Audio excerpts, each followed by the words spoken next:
It's time now for the Tom Lacey Sports Show. Here's Tom Lacey. Hello, everyone. We had a little glitch, and it's actually, first of all, I have a new guest. It's Billy Stevens. Billy, are you there? Yes, I'm here.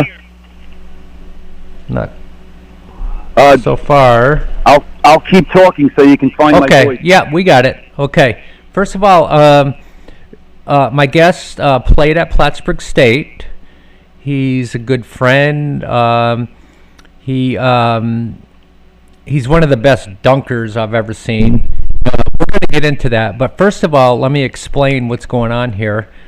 My guest was supposed to be Bobby Nags, and, it turned out, believe it or not, I tried calling his number, and it was actually a scam. The number was incorrect. He never got my message.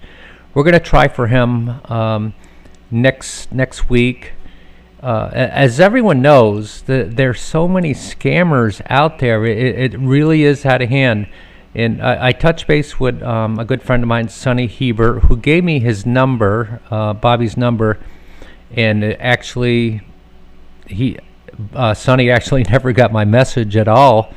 So, Bobby, we're definitely going to get him next week because his story is phenomenal, and he didn't even get this message. He doesn't even know he's supposed to call. So, I am very sorry about that. But we have a last-minute guest, and his name is Billy Stevens. He played at Plattsburgh State. Billy, did you play for 4 years? Could you talk about that? No, I did not. I played junior college down on Long Island at Suffolk Community College, and one of the most influential people in my young life, Norm Law, saw me playing at a Region 15 playoff game in New York City at FIT, Fashion Institute of Technology. Yeah. Believe it or not, Fashion Institute of Technology had a really good team. We didn't play them that day. We played Farmingdale. And Norm actually came to see another guy on my team, but I happened to have a pretty good game. I got a lot of rebounds, and I was covering a guy who was a junior college All-American. Mm-hmm. And we lost the game, but we played Farmingdale, which they were a nationally ranked junior college program at the time, and we were not. And he came into the locker room, and he started chatting me up, and he started talking about Plattsburgh, and I had a connection to Plattsburgh because my younger sister's boyfriend was up there, and he liked it, and so he said, please come up for a weekend. And I actually drove up with my sister in the spring of 81, I guess. Okay. And I met Norm, loved Norm, loved Danny Cease. And then some big drink of water walked into Norm's office named Paul Galotis. Okay, yes. The Goose. Yep. And that first day started a friendship that has blossomed and then waned and then now has been re-energized. And we talk pretty much like 3 or 4 times a week now because we're both retired now. We have the time. Mm-hmm. So it was just an incredible friendship and an incredible association with Norm and Danny. I mean, these guys, they treated me so nicely up there. So I decided, I think everybody knows if you play Division III, you don't get a full athletic scholarship. Sure. And I had a full athletic scholarship by a couple of Long Island schools. Did you really? CW Post, Southampton, yes. Concordia. But I didn't want to stay local. I wanted to get off the island and do something different. So the way Norm was able to handle my financial aid package, and he helped me out with like an off-campus job. Mm-hmm. It almost equated to a scholarship with my financial aid and a couple. They also had access to like a private scholarship that helped out with your tuition. So that was my that was the initial way that I got up to Plattsburgh, which Plattsburgh State from where I live on the island is a 6.5 hour, 7 hour drive. I know, especially with the traffic on Long Island, right? Yeah, well, just getting off Long Island is the tough part. Once you get up on the Thruway and then the Northway, which is, to me, the Northway, which I was just on it this summer when all of us went to go visit Dane Wall at his lake house. Which wasn't that great by that? Wasn't that great? Is Dane Wall, I hope he's listening to this thing, is he the most generous, wonderful guy in the world? Second. Tom Lacey is first. Oh, just kidding. Just kidding. He's a close second to Tom Lacey. Tom Cheswick is third.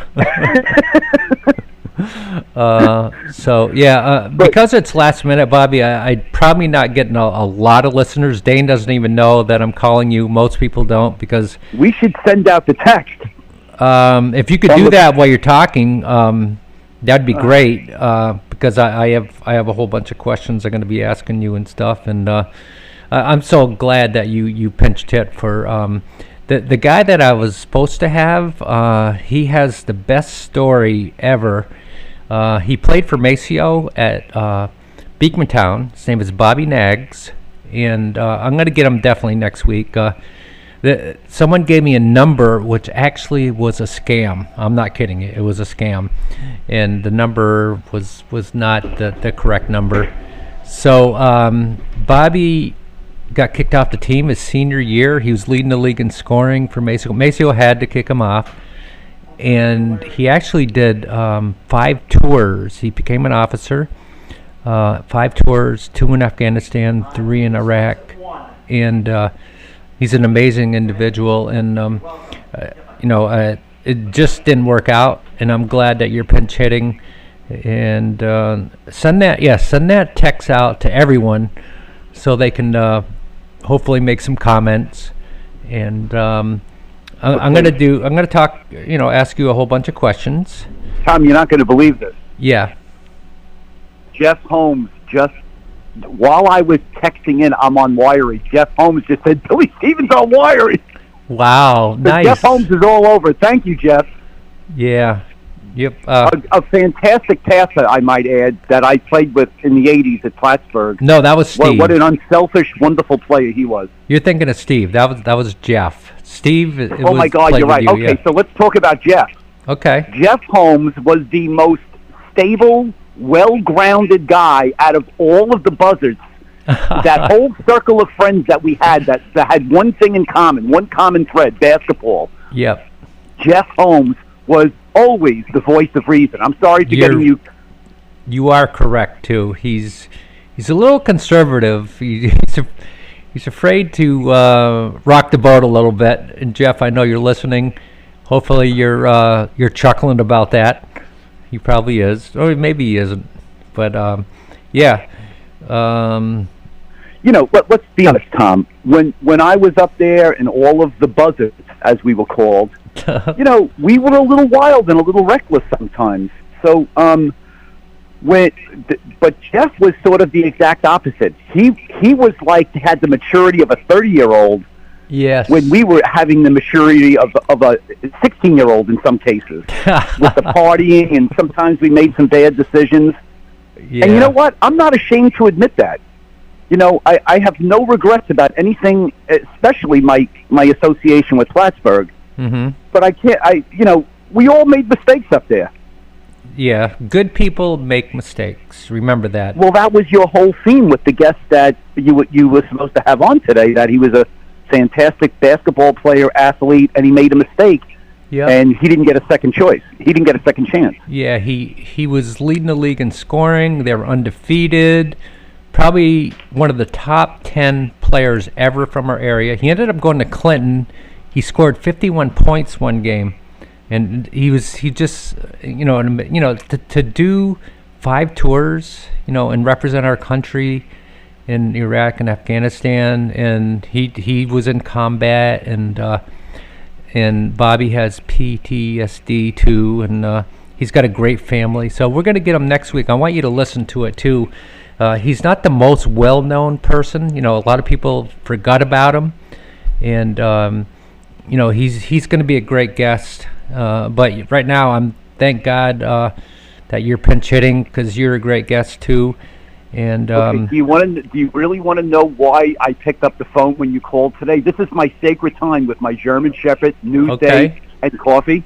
Mm-hmm. Because believe it or not, I do carry a little guilt sometimes. And last night I was going through my phone and I saw that you texted me. What was it, last weekend? Yes. Asking for a question for Steve and Jeff, and I was going to do it, but like a lot of times with my homework in high school and college, I just put it off and procrastinated, and then I never got it done. And I felt terrible because I think what you're doing is fantastic, that you're giving people a platform to talk about things that they've accomplished. And you had Paul Einsman on. I had Rick Carlisle. You had Norm on. Rick Carlisle. I had Bobby. Let's see. I had Kevin O'Neill. A whole bunch of people. So now wait a minute. You had Rick Carlisle on. Now, do you think he has a bigger platform than me? Rick, let me tell you. I had Rick Carlisle. I don't have NBA pedigree. Let me tell you the story that when Rick and I had Hal Cohen and Rick on at the same time. And I'm going to tell the story. I've already told it many times. But Rick was playing for the Celtics at the time, and Hal was doing his residency to be a doctor in Boston. So Rick calls Hal up. He goes, "We're short 2 guys. Can you come over and practice with us?" Now, who wouldn't want to play against Larry Bird, Kevin McHale, Dennis Johnson? So Hal rushed over there. He was so excited. So Hal gets on. He goes, "Lace, I am killing them. I'm playing the best I've ever played in my life." And he goes, "I'm thinking, doctor in the morning, NBA player at night." So Rick gets on and he goes, "Red Auerbach calls me over." So Hal's thinking, "They're gonna sign me. I can't believe it." So Auerbach tells Rick, he said, "Get that guy out of here before he hurts someone." So they kicked Hal right out of there. I think that's so funny. I mean, if you knew, do you know Hal that well? He's a funny guy. No, I know his name. I know that he's a legend up there, but I don't even think I've really had met him or anything like that. Yeah. But I did follow him once. His name came up in the group text. I kind of looked him up. Yeah. Did you know he's the state record holder for most consecutive free throws at 598 in a row? So he would kick your ass in a free throw shooting watch contest. the language. Oh, sorry. He would defeat you. my record, right? I think I told you, 388 in a row. Yes. You brag about it all the time. I know I do. Shush. And Jeff is cringing right now. Jeff is saying, he said it again. Tom, I always say this about you. There is nobody that loves basketball more than you. Out of all the people that I know, and I know a lot of people that love basketball, I think your infatuation with basketball and your love affair with basketball is just incredible. Yeah. And it continues today. Yep. Well, there is, I'm not going to get into it, but I mentioned this before. I had a, Jeff just said that's the 900th time I said something about 388 straight free throws.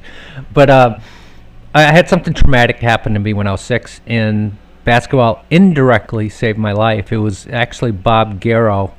He was my principal, and he knew something was up, and he turned me on to basketball, and it indirectly, honestly, it saved my life. And that's why I didn't get married till I was 42. I was just, afraid of commitment back then. Never kissed a girl till I was 21. I can't believe I just said that. That's a good thing that you waited, Tom. Yeah. Because a lot of us got married early, and marriages didn't work out, and a lot of drama. So I think when I counsel young men, I tell them put off marriage and children as long as you can. Establish yourself professionally and emotionally before you make that huge commitment. That's a huge responsibility, especially when children come along. Yeah. As you know, my daughter's at New Paltz, and she's doing great. She changed her major to music drama and choir, and she wants to be a choir teacher. I think that's the best news, because she's She is so talented, and I'm not kidding you. And I think I told you about my cousin's group from Long Island. They're called Brand New. I don't think you've heard of them. They're kind of emo, but he now writes songs, and he wants to write songs for Leah. Actually, his group sold out at Madison Square Garden. He was on David Letterman. They're great. Brand New. That's the name of them. Jesse Lacey. And he wants to write songs for her, and I'm hoping she takes up on that. But we'll see. Things happen. So I got a whole bunch. New Paltz is a great school, and you must be so proud of her. I very much am. I'm so proud of her. How can and you New not be? Paltz is in the SUNY system, right? Yeah. Yep. Although next year they're getting out of the SUNY system. They're going one more year. A whole bunch of teams are leaving the SUNY system. Brockport did. Geneseo. They're leaving the SUNY system? They're going private? They're going to another conference. I forgot the name of the conference. They're going to stay in the state university system, but they're going to change conferences. Yeah. Look at Binghamton. When Goose and I played, we used to play Binghamton. They were a solid D3 program. I think both years we beat them.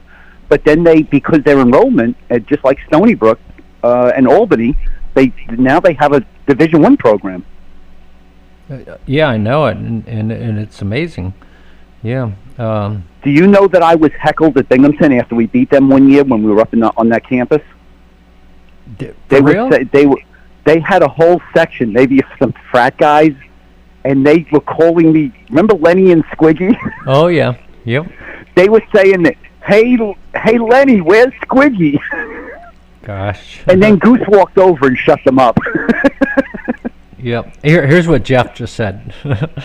For someone who loves basketball so much, we are still waiting for your first assist. Unbelievable. As you know, our group is kind of nuts.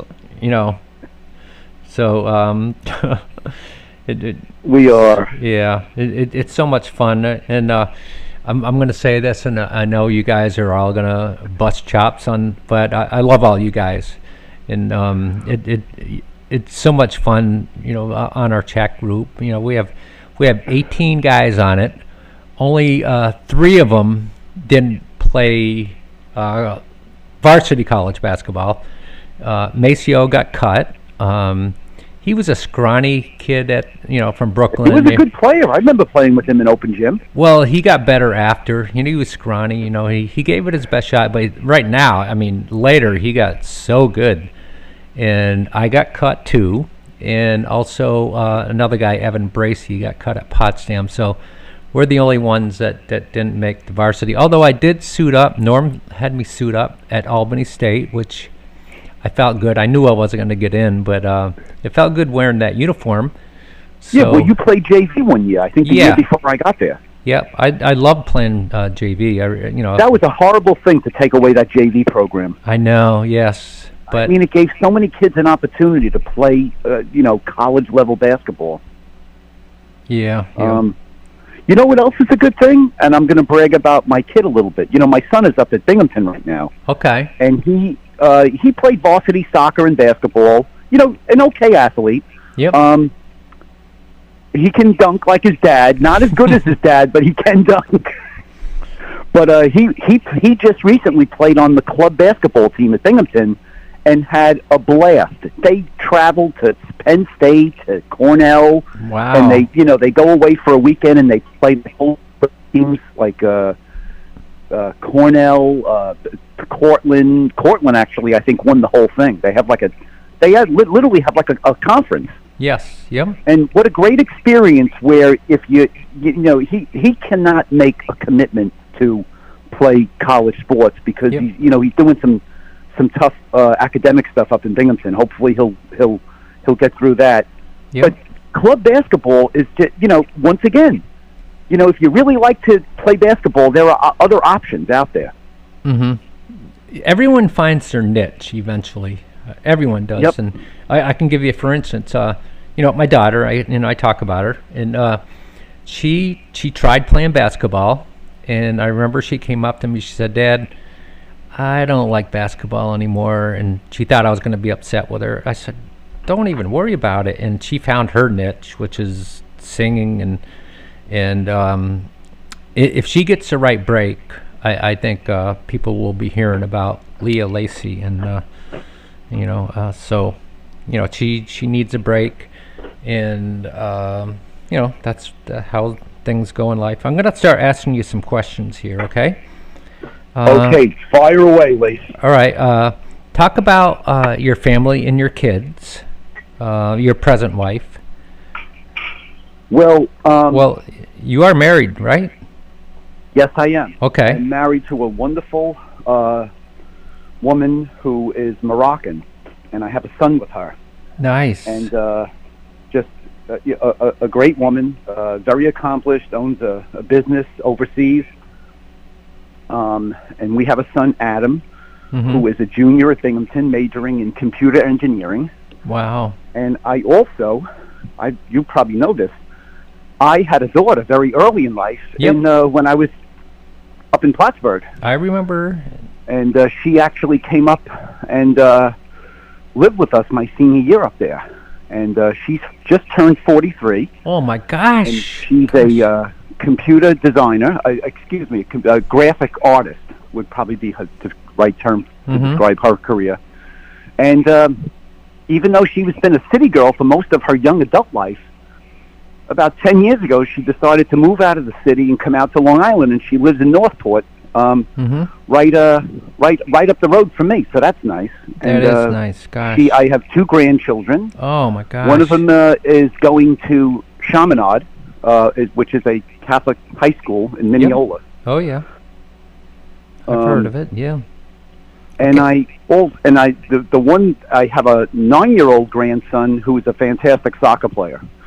So the kid is just he loves soccer like we love basketball. So I got a good story for you. My family's from Levittown, and I don't know. Timmy Welch, Timmy Welch. He just signed at Hofstra for like $500,000 to be the head coach. And my cousin Carly. You're talking about Jerry Welch's son. Yeah. My cousin, she's married to a policeman, and unfortunately, Tim, he celebrated, and I love Timmy, and he fell asleep at the story. It's a horrible story. Yeah, he fell asleep at the Hempstead Turnpike, and it was my Carly's husband that unfortunately had him, detained, and the poor guy lost. But he's doing great, though. Timmy's doing great, and good people make mistakes, so no big deal on that. What's your best game in college ever? Probably the first year I was up there, I had a couple of really good games. I mean, the second year I was up there, we had more talent. We brought in guys like McGinn and Hogan and Mattiadis. Oh, so we shared the ball a little bit more, and my scoring dropped. Which was fine with me because we struggled the first year I was up there as far as wins and losses. My best game, I had a pretty good game against Norwich, which they had that big kid. Oh yeah, who was a local kid. He was a John Ford player. John Ford. We Goose and him battled. He led the nation in scoring. John Ford. Yeah, he was fantastic. But I think I had like 28 that game, and we went to their place and we beat them, and then. Norwich was like a military academy, right? Yes. Yep. Yeah, because those kids played rough.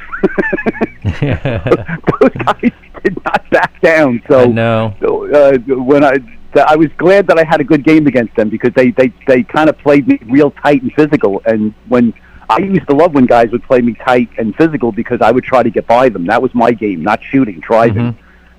So. How did you become so good in basketball? What other sports did you play? I mean, you became very good. Were you just concentrating on basketball? Did you play other sports in high school? Tom, this is an interesting story. You were asking about my family. I lived in the shadow of my older brother, Gary Stevens, who was an all-county 25 points per game at a Deer Park High School in 1974, full scholarship to Adelphi University. So I was like nothing. I mean, he would take me to parks sometimes, and I wouldn't even get to play. I'd just have to watch him when I was younger. I was just okay in high school. I was maybe like the third option on our high school team. We had these two guards that were real good shooters. And, I was only 6'3" playing center. So some games I'd get in foul trouble because I had to cover a guy. Back in the 70s on Long Island, basketball was really good. I covered Jeff Rulin, Mike Tice. Yeah. Mike Tice did the NFL star. Yes. I had to cover him. We actually beat Central. He played for Central Islip. We won that game. And Jeff Rulin was, fantastic. Oh, yeah. I covered him in a summer league game. He was like 6'10", 6'11", and he was, he wasn't a big stiff. Yeah. I he went to Cheswick. I know. I went to Jones Beach because my family lives in Levittown. There are tons of basketball courts there, and you know how many people I saw playing? 0. Nah, people don't go to Jones Beach to play basketball. Okay, but there are tons of basketball courts there. So. Yeah. You have to know the spots on Long Island to go.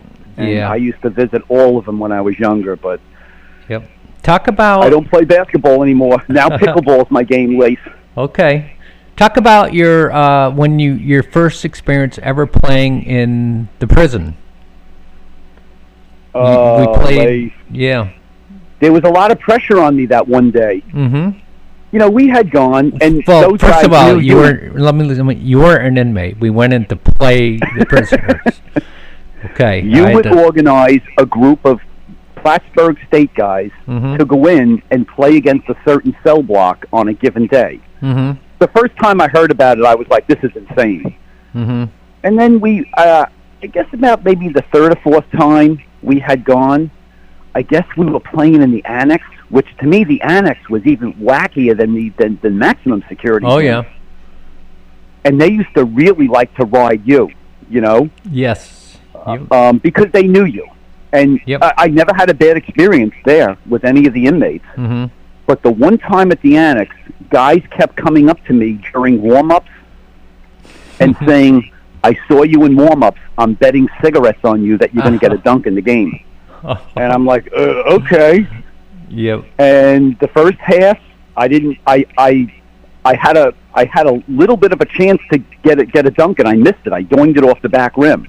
And then at halftime, a couple of the guys came up to me and said, "Come on, buddy, I bet cigarettes on you." And then the rest, as we know, is history. It got a little loosey-goosey in the second half, and transition basketball is my game. And I had 5 dunks in the second half. The last one was on a guy that was about 6'6" with braids and tattoos. Right on him, confrontational dunk. And then I'll never forget this. When I went to run back on defense, one of the guys on the sideline put out his hand. And I did about 100 high fives running down the sideline, getting back on defense. It was so cool. And thank God I came through on the cigarette bet. One of those dunks, I think they all gave you a high five on the side. That was the last one. That was a crazy dunk. Yeah. It was right. And the guy that I dunked on was giving me a high five too. So those guys just loved us coming. We would usually beat them by 20 because they had some talented players, but they didn't really play that together. So, but that was a really cool experience. Now, you were the one who organized that, right? Yeah, I played too. I've just also played. I'm gonna do some word association with you. Okay, you ready for it? Oh boy. Okay. Okay. Paul Glotus. Great player, great friend. Okay. Caitlin Clark. Great player, and she is the future of women's basketball. Okay. Norm And Locke. also, she's a moneymaker. Yes. Everybody is good. Just like golfers cashed in on Tiger, players, even though there's a little bit of jealousy because she has gotten some endorsements that other players that have been there longer haven't got, she's gonna that high tide is gonna raise all of their salaries. Okay. I got a funny question though. In your prime, you play her one-on-one. Who wins? If I played Caitlin Clark one-on-one, Yeah, in your prime. I would destroy her. And that, I hope that's not sexist. That's like John McEnroe saying Serena Williams couldn't beat the 300 ranked man in the world. It's just that I was bigger, faster, and stronger. Yep. Okay. Although I don't know, she's got a pretty good jump shot. I'd have to kind of really press up on her. Norm Law. Incredibly influential mentor that I was lucky enough to have in my life. Mm-hmm. Would do anything for Goose and I when we were mixed up, crazy 20-year-old kids. Mm-hmm. I'm gonna throw one at you. You're gonna crack up. Nydia Medina.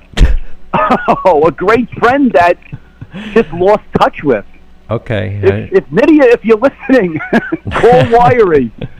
I had to throw that one in there.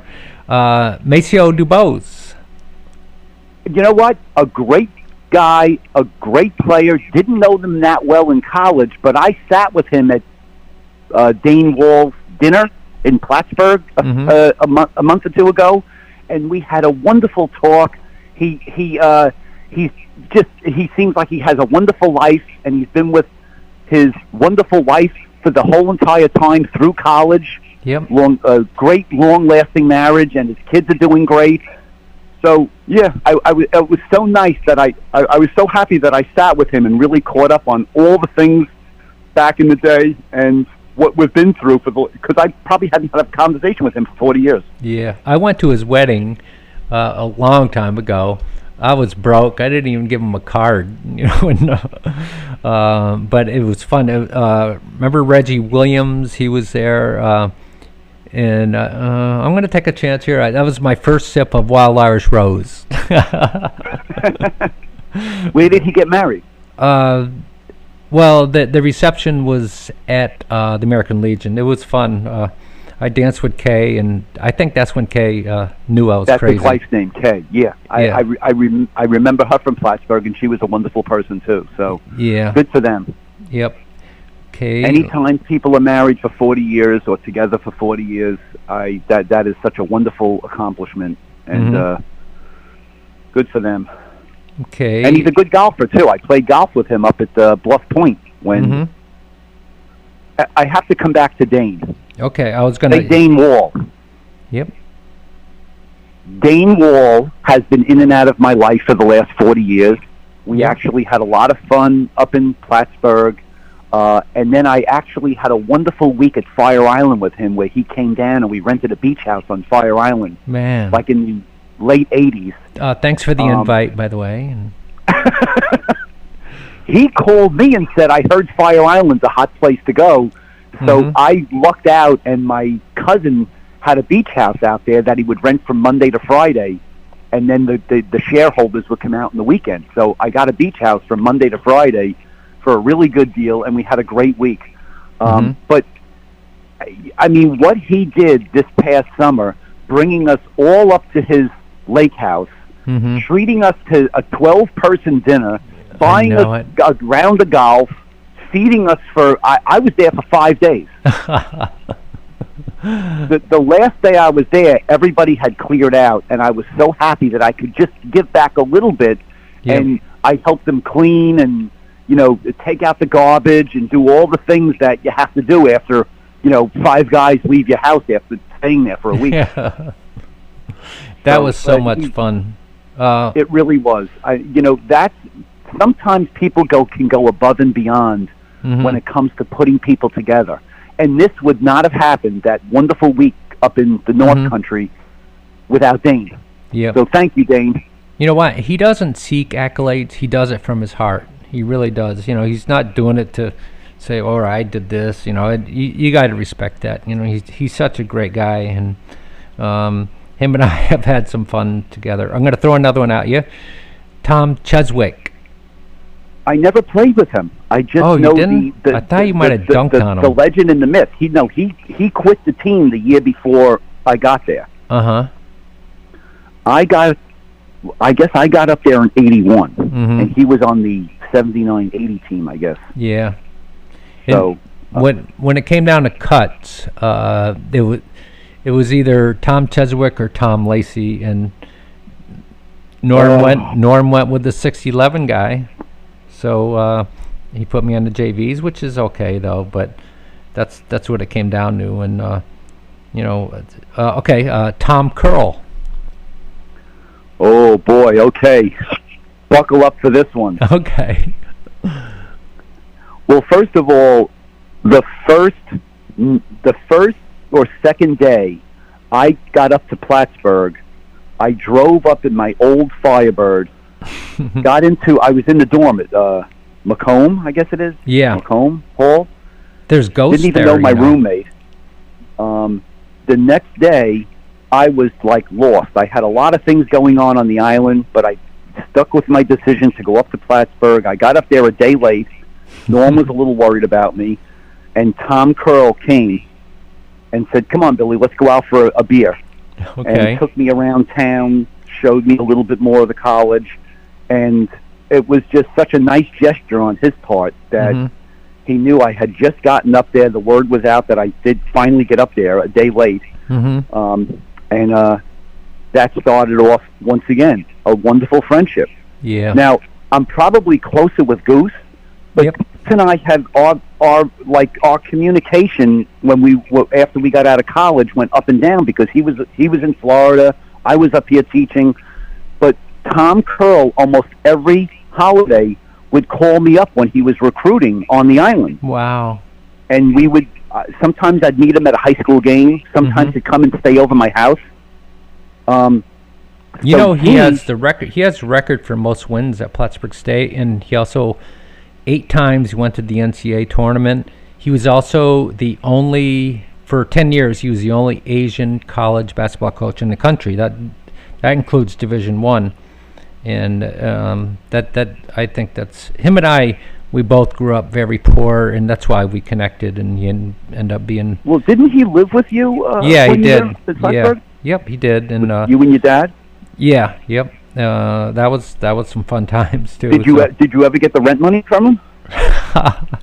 I think he might owe you a couple of bucks. He paid in bottles and cans all the time, so... Okay. But, so let's talk about why was Tom Curl so successful as a college basketball coach? Because I could tell you why. Why? You ready? Yeah. Tell me. Tom had something that a lot of college coaches don't have. He could talk to a white suburban kid, an African-American kid coming out of an impoverished area in an urban setting. He could talk the talk, and he certainly walked it, and he knew how to connect with kids. Yep. He had that gift, and that's why he was able to sell a kid who probably wanted to become a low Division I or a Division II scholarship athlete. That's how he could talk that kid into coming to a solid Division III state school program. He could connect with kids, and he had that half-Irish gift of gab, and he is just, and it's genuine too. Yes. It's not. He's not. Some college coaches are phony. They'll sort of turn into chameleons. That Tom is he's genuinely interested in the human experience of interacting with people, and he's just a great all-around person. He is too. You know, even a young 18-year-old, 20-year-old kid can pick up on that. And if you can connect with people on an emotional, affective way, you've got them. And they want to follow you. And that's why he was so successful. Yep. He was able to get that kid that normally if they couldn't connect with the coach, they would probably go a different path. Maybe go to a junior college or maybe try out, walk on for a D2 or D1 program. He could get that kid that could put his program to the next level. I mean, with the one kid, Anthony Williams. Oh, yeah. I only met him once when I was up there visiting. I was going through Plattsburgh, going to Montreal. I mean, that kid was probably could have played for Hofstra or St. John's. Yes, there's no doubt. I mean, the kid was fantastic. I'll give you another reason why he was so good. He believed in second chances and sometimes even third chances. You know, and people, again, good people make mistakes. and he always gave people a second chance. And I love that about him. I think that's another reason why he was so successful. And the only thing that he scolds me every once in a while, and if he ever gets me in a headlock, he always says, I have to give. You have to say I get. His headlocks were unbelievable. So, yeah. Let's see. You're bringing me back to the days in the chuck wagon when we used to have wrestling matches in the living room with Goose and Tom and Mike Parks. Oh, yeah. Mike Thies. Oh, yep. Mike was, he ran the show there. Now, I have to semi-apologize to Mike Thies and his wife, Beth. When they were at Tom's ceremony for being inducted at that reception, I took ill that evening. I don't know if you remember this. Yes, were you there that night? Yes. I had food poisoning. Yep. And all of a sudden, it hit me when we were at that. It was like the worst possible time. Yeah. I don't know what I ate. I picked up Goose at LaGuardia Airport. We stopped on the road for something to eat. And then I kind of felt a little weird, but then the next day it hit me. And I literally started breaking into a cold sweat. Yep. And had to... I didn't even recognize Beth, and I knew her through other people up in Plattsburgh. And then I walked to the bathroom and got sick, and just walked out the door and sat in the car. Yes. And then texted Goose and said, "I'm going home." And Dane was so upset because Dane was on his way there, and Yeah. you know, I recovered the next day for the actual ceremony. But Tom, talk about bad timing. Oh, and it was so nice to see people like Mike Parks, Mark Storsville, who we sort of had this common bond. We all became special education teachers and coaches, and you know, they did very well with coaching. And I ran into Joe Porcelli. Oh, yeah. And Rod McCorvey. Isn't that something? Yes. Who else was there that night? That the one other guy that played basketball there, but didn't play with me. But he what's his name? The guy who donates a lot of money to the program. Oh, yeah. Gosh, you're putting me on the spot because he's a great guy, we too. have to get his name because he's done fantastic things for the college. He's done very well for himself. Yep. And I had a great conversation with him. Oh, see, this is old age right here. I know. Same here. Yeah. Jeff just said something. He one time.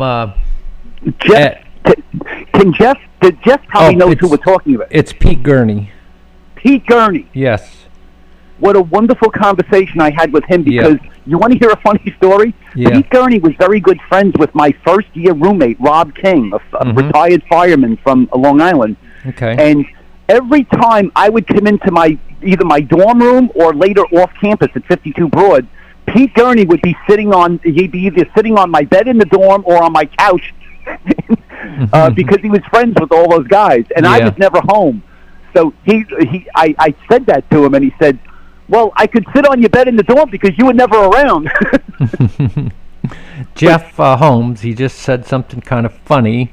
At 23 McKinley, where I lived, my dog got sprayed by a skunk, and the whole house smelled. And I went to a party at the Chuck Wagon, and my clothes they smelled like skunk. I was in the restroom. I came out, and everyone said, "Man, it smells like skunk in here." And it was me, and I had to leave immediately. You know, Jeff, of course, would bring that up. So, that's the way he is. He likes to resort to stuff like that, to sixth grade stuff. So, I want you to do me a favor. As you know, I'm doing the New York City Marathon. You know, I have a disability, and according to one of my inspirations, Jillian Duda, who has she said there's no such thing as a disability. It's how you handle everything, and I love that about her. So I'm doing the New York City Marathon on a hand cycle. I'm doing the 23 miles at Central Park. I'm getting off the hand cycle, and I'm gonna jog. Like I can jog like about a 15-minute mile, and we get a half an hour head start for the people. Right.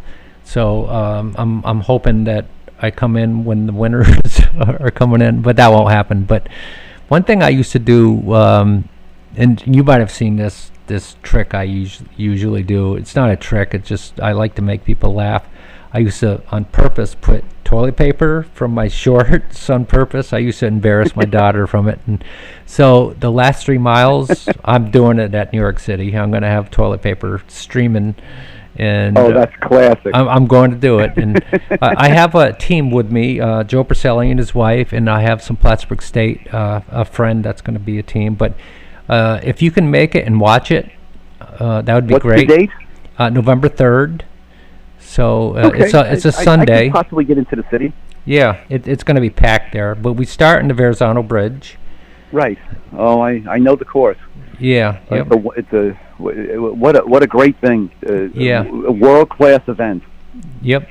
Eddie McClendon and I did the New York City Marathon one year, and he didn't train very well. I finished. I waited an hour for him to cross the line. 1 hour, and he finally comes in and he's walking, and that was pretty funny. If you don't train for the marathon, and Eddie McClendon was a fantastic runner. He ran the 800 for the Plattsburgh State track team. Yeah, just wasn't a marathoner though. But we both we snuck in too. We didn't even we snuck in. Yeah, we didn't even have anything. We just did it. Back in the day, you can get away with that. So that was fun. And we had fun doing it. What year was this when you and Eddie McClendon ran the New York City That Marathon? was a long time ago. We were both in our 20s, mid-20s or something like that. So another thing, and again, here we go bragging, I'm sorry, but I get up at 5 in the morning and I go for a walk and next to the beach and stuff, and there are a ton of homeless. Well, not a ton, there's a couple. So I put I bring a blanket because these people, Plattsburgh has a great place for homeless. They have shelters, but some people just don't want to go into shelters, and they're lost, and I feel so bad. So I bring a blanket, and this morning there was a guy and a girl. I only had one blanket, so I gave it to them. But I put it on Facebook. If anyone wants to donate blankets, I have a ton at my apartment, a ton of them. So what I'm going to do when I come for the New York City Marathon, 2 days prior, Joe Perselli and my team, we're going to just kind of hand out the blankets to homeless people. And I'm going to even donate a little bit of money. Let's see if I can get some money from some of my buddies and stuff, and there's homeless people I feel so bad for. I have a, everyone has a heart for homeless people. You got to feel bad for them, and who knows what they're going through. And I think we've all been through a time, we don't want to be homeless, but where we're lost, you know what I mean? And we go through it, and we're strong enough. These people sometimes aren't strong enough, and I feel so bad for them. So every time I go for my walk, I bring a blanket, and I love that. And again, not doing it for accolades. It's a very compassionate way to look at the homeless crisis in America. And can I share a little story with you that happened to me about a month ago? Sure.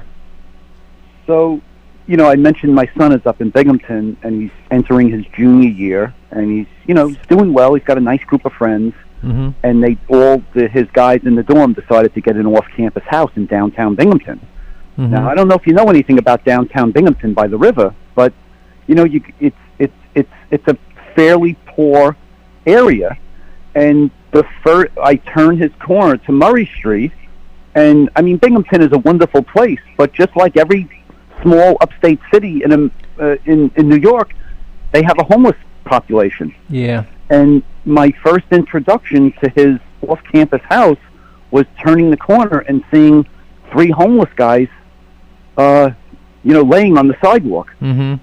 And as a parent, you first just become concerned for the safety of your kid, sure. And then as a human being, you just are like, is there anything that could be done to help these people out? I know. Some of them are scams, but most of them are not scams. Yeah, and it seemed like the population was older men in their 50s and possibly 60s, and then there was a couple of younger women that were like in their 30s or 40s.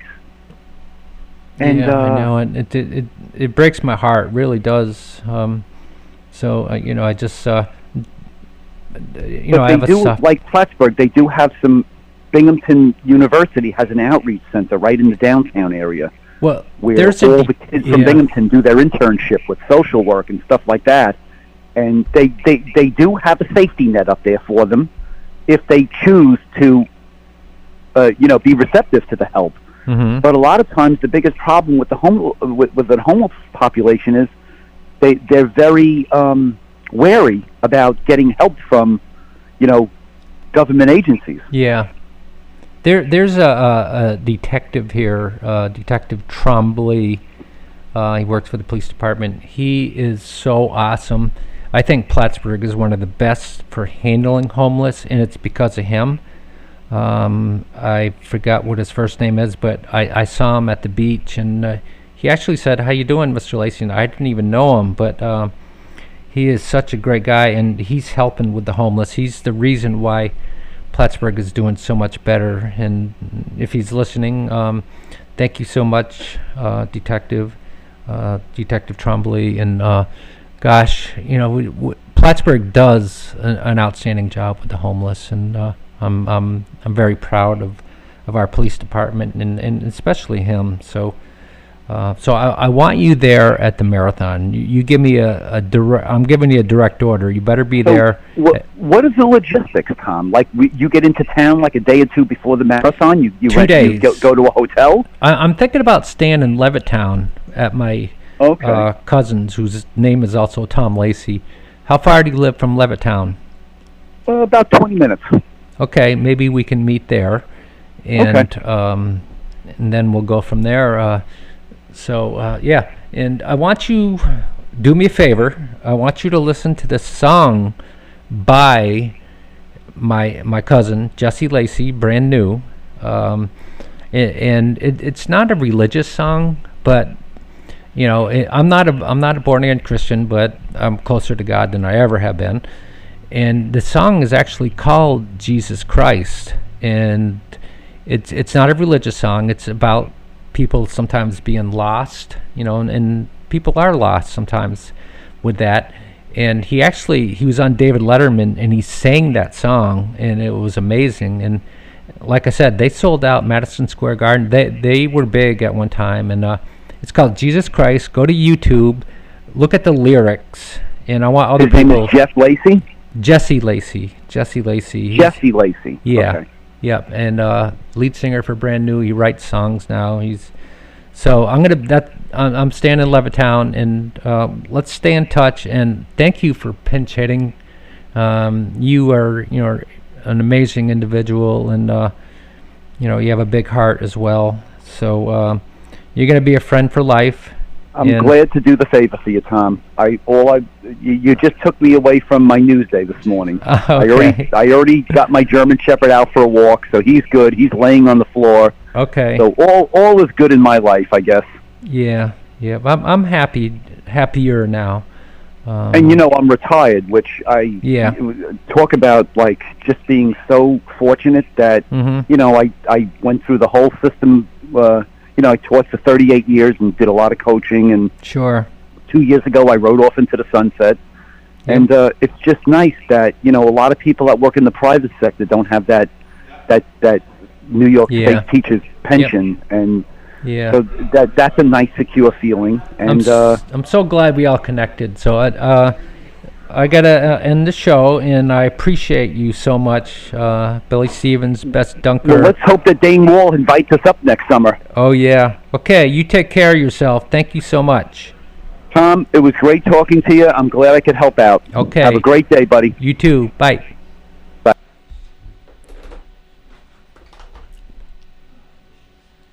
Thank you so much, everyone. I appreciate it. Thank you for Billy Stevens for pinch hitting. We will have Bobby Nags next week. I'll somehow there's so many scammers out there. Gosh, I'm so disappointed. But let's Take care, everyone. Have a great Saturday. Goodbye.